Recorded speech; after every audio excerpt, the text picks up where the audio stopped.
Friends, आज topic में आपके साथ में इन्फॉर्मेशन शेयर कर रहा हूँ। भाजी घर में ऑर्गेनिक वे में कैसे आप उगा सकते हैं, मात्र 20 से 25 दिन में ऐसा रिजल्ट कैसे ले सकते हैं। सीड्स मैंने दोनों के ही पिछले महीने की 17 तारीख को लगाए थे, 17 अक्टूबर को। और रिज़ल्ट जो आप देख रहे हैं ये सामने भाजी का, ये 23 दिन का है। और चना भाजी मैंने करीब 20 दिन में हार्वेस्ट करी है। 7 तारीख को मैंने इसका हार्वेस्ट करने का वीडियो भी शेयर किया था मॉर्निंग के टाइम का। तो ये रिज़ल्ट कैसे लेना है, ऑर्गेनिक वे में कैसे इसे उगाना है, चलिए टॉपिक में बात करेंगे। मैं हूं अनूप, आपका होस्ट, और आप देख रहे हैं बग्या की एबीसी।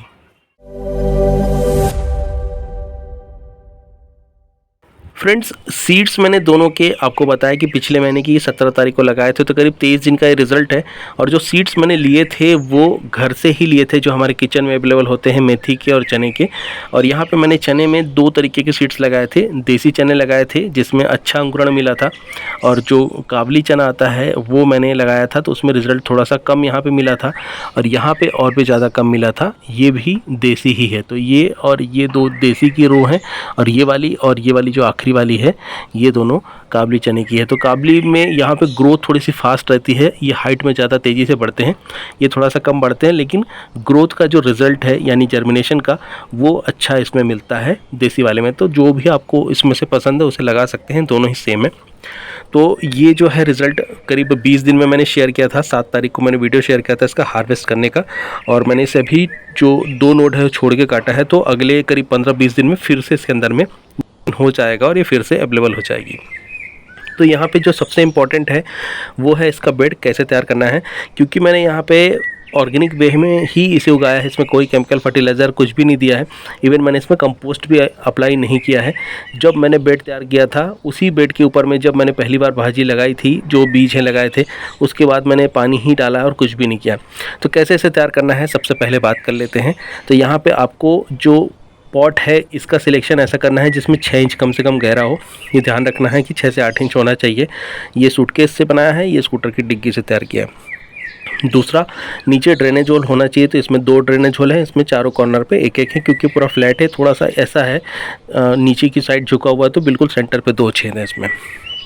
सॉइल जो पुरानी मैंने यूज़ करी थी वही वाली इसमें ली है, करीब 6 महीने तक किसी पॉट में पड़ी थी, उसे ही मैंने यूज़ किया है, रीयूज़ किया है।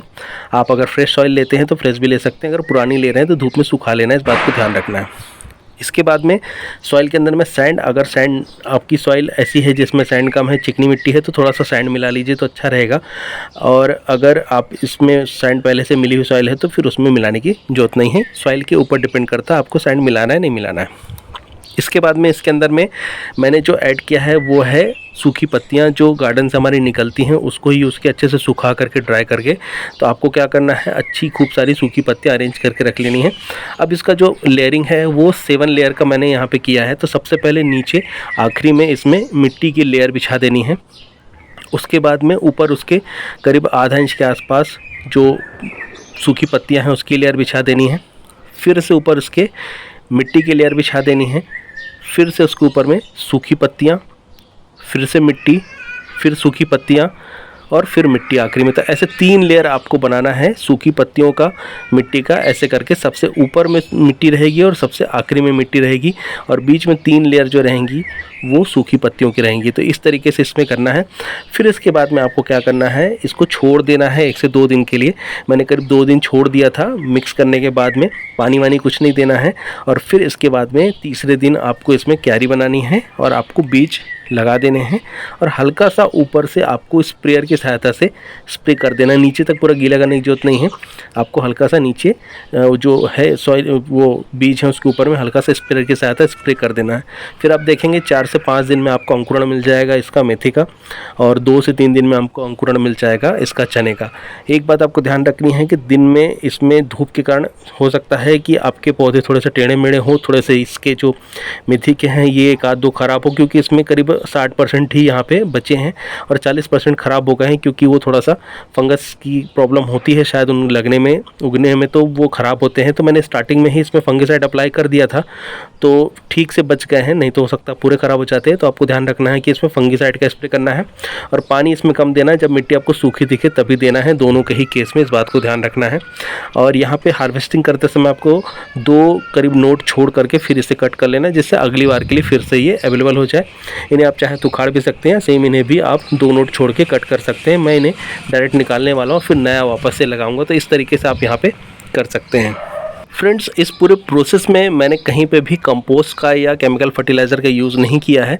अगर आप ऑप्शनल इसमें जाना चाहते हैं तो आप कंपोस्ट यूज़ कर सकते हैं। मैंने उसे भी नहीं किया है, क्योंकि जो पत्तियां होती हैं जब वो डिकम्पोज होना चालू होती हैं सॉइल के अंदर में, तो वो धीरे धीरे सॉइल के अंदर में ही कंपोस्ट के फॉर्म में कन्वर्ट होने लग जाती हैं। तो डिकम्पोज होने से ही प्लांट को न्यूट्रिशन मिलने लग जाएगा, इसलिए मैंने इसके अंदर में कुछ भी नहीं डाला था और ट्रायल बेस पे मैंने किया था, जिसका मुझे बहुत अच्छा रिजल्ट मिला है। तो आगे भी मैं इसे कंटिन्यू करूँगा। आप चाहें तो सॉइल के अंदर में ऐड कर सकते हैं कंपोस्ट, या फिर ज़रूरत नहीं है तो आप मत ऐड करिएगा। इसके अलावा मैंने कुछ नहीं डाला था। जब फर्स्ट टाइम इसमें स्प्रे किया था तो जो फंगीसाइड है उसको मैंने मिक्स किया था पानी के ऊपर में और उसका स्प्रे किया था। तो ये थी इन्फॉर्मेशन इसे लगाने की। अब इसके बाद में मेन बात आती है सनलाइट की। तो आपको जो सीड्स हैं उन्हें फुल सनलाइट में रखना है, इस बात का ध्यान रखना है, जिससे अंकुरण आपको तेज़ी से मिलेगा दोनों ही केस में। यानी कि चना भी आप लगा रहे हैं तो इसे भी, और आप जो मेथी लगा रहे हैं इसे भी आपको फुल सनलाइट में रखना है बीज लगाने के बाद में। और नमी आपको बना के रखनी स्टार्टिंग में जब आप बीज लगा रहे हैं। जब अंकुरण होने लग जाए तो फिर आप मिट्टी सूखने पे ही पानी दीजिए। तो इस तरीके से आपको इसे उगाना है। सो फ्रेंड्स, ये इन्फॉर्मेशन, ये टॉपिक मैं यहीं पे वाइंड अप कर रहा हूँ। ये टॉपिक आपको कैसा लगा मुझे कमेंट करके ज़रूर बताइएगा, और आपको क्या रिजल्ट मिला है ये भी मुझे ज़रूर बताइएगा। टिल देन के लिए friends, bye, thank you, happy gardening.